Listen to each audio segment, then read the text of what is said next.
नमस्कार साथियों, मिधांस की कहानियाँ यूट्यूब चैनल में आपका स्वागत है। वो 3 बेटों की माँ थी।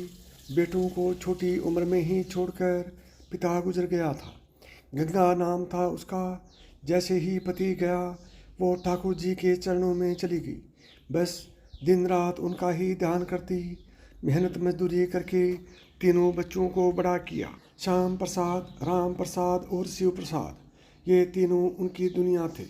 भगवान की बहुत सेवा और मेहनत के बाद तीनों बेटों को ब्याह कर लाई थी। सब कहते थे कि गंगा माई के स्वर से ईश्वर बोलते हैं, वो जो कहती है पत्थर की लकीर है। सब उसे गंगा माई कहते थे। पूरे गांव वालों को गंगा माई की भक्ति पर अटूट श्रद्धा थी। नसीब पर किसका जोर चला है, नियति अपने आप सब करती है। श्याम प्रसाद की पत्नी मुँह पर थी। गंगा माई से उसका 36 का आंकड़ा था। उन दोनों में अक्सर बहस होती रहती थी। एक रोज़ ऐसी ही बहस होकर झगड़े में तब्दील हो गई।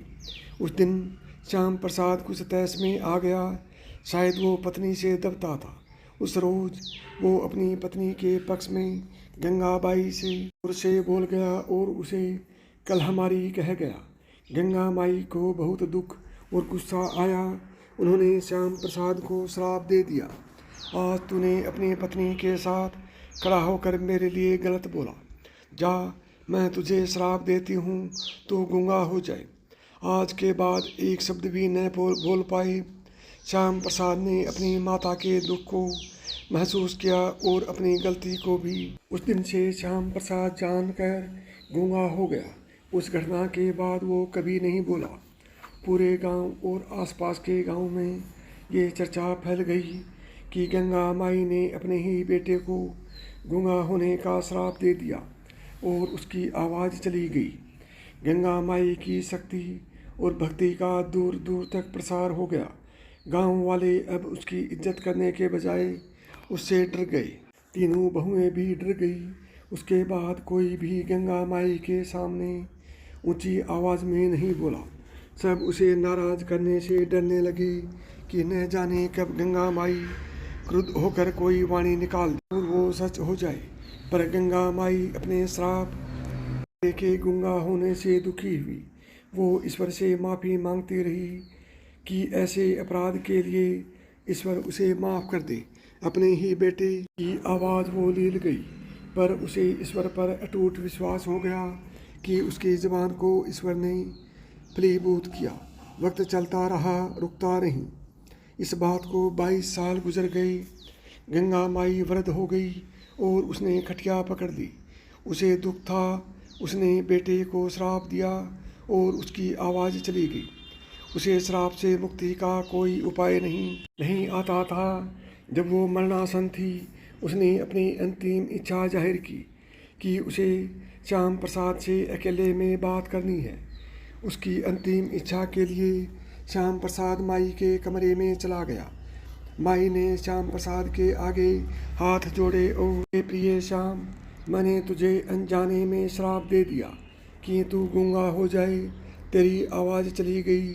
मैं इस श्राप का कोई तोड़ नहीं जानती, पर मैं बहुत दुखी हूँ। मेरे प्राण बस इसीलिए अटके हैं कि इन 22 सालों में तू बोल न पाया। पर तेरी आवाज़ आ जाए तो मैं चैन से मर सकूँगी और ईश्वर मुझे अपने चरणों में जगह दे दे। वो पल भर का गुस्सा था। मैं सच में नहीं चाहती थी कि तुम्हारी आवाज़ चली जाए।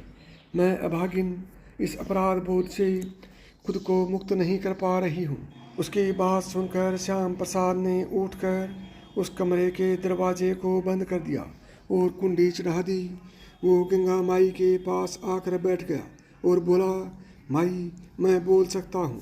आज से ही नहीं, पिछले 22 साल से बोल सकता हूँ, पर जान कर गूंगा बन गया ताकि तुम्हारी भक्ति पर किसी को संदेह न हो। साथ ही मेरी पत्नी ही नहीं, तुम्हारी बाकी दोनों बहुएं भी डर से तुम्हारे सामने न बोले और तुम्हें दुख न पहुँचाए।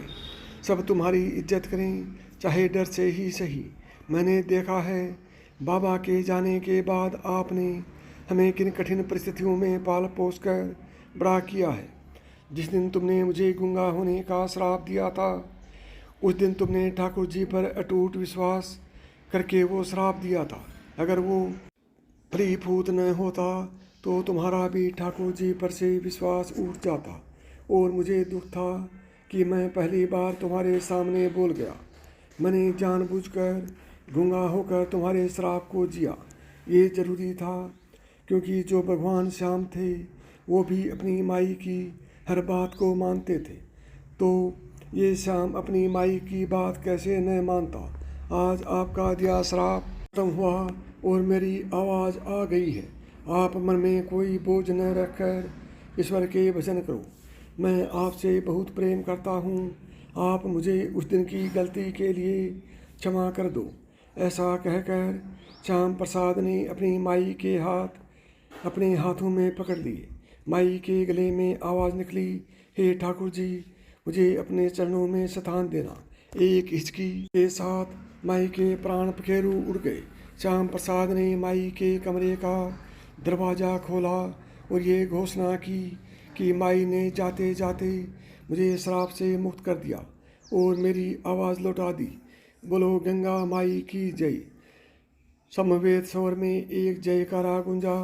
ये खबर जंगल में आग की तरह आसपास के गांव में फैल गई कि गंगा माई जाते जाते अपने बेटे को श्राप मुक्त कर गई।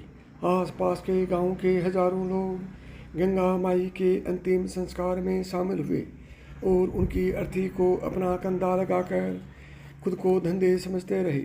धन्य है वो बेटा जिसने अपनी माई को, जो कि जीवन भर दुखियारी रही, को देवी बना दिया। नमस्कार साथियों, जय गंगा मैया।